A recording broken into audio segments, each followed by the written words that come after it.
You know, one of the things that I think is going to happen to every human being, at some point, you're going to look back on your life and you're going to have regrets.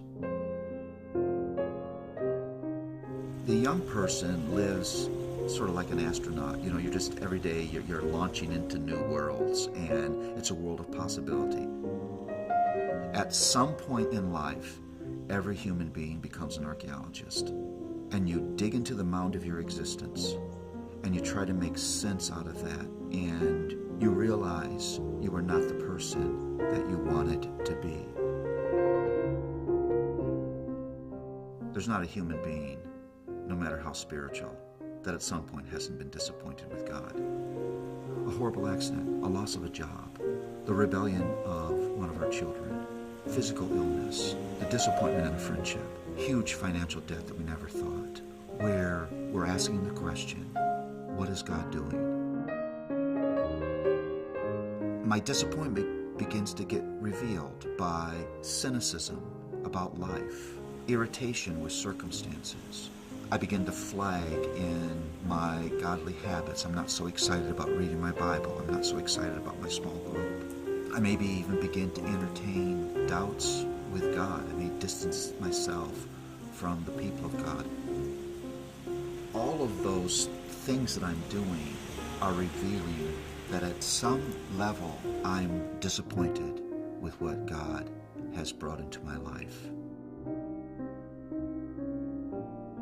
Think about this.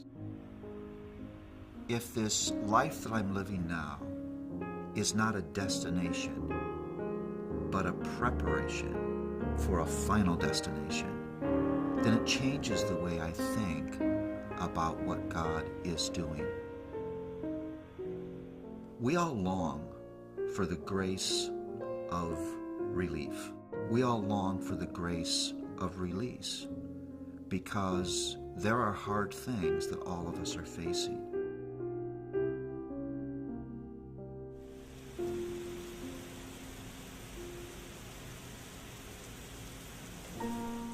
Those difficulties for a believer are not signs of God's unfaithfulness and inattention. They are signs of His grace, His love, His faithfulness, His patience.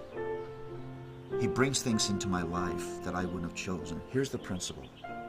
God will take you where you do not want to go in order to produce in you what you could not achieve on your own. We have got to begin to comfort one another with the theology of uncomfortable grace. And so in midlife, I face the grace of aging, the grace of regret, the grace of disappointment. But it's all grace. It's not God who's tired of me and turning His back on me. This is God coming near to me and saying, there is still more refinement that needs to take place. And so I'm going to take you where you would not have chosen to go in order to produce in you what you could not achieve on your own. So I don't have to be afraid of life. I can move toward life with eyes open, with ears listening, with brain working, with heart engaged, and be unafraid because God's with me.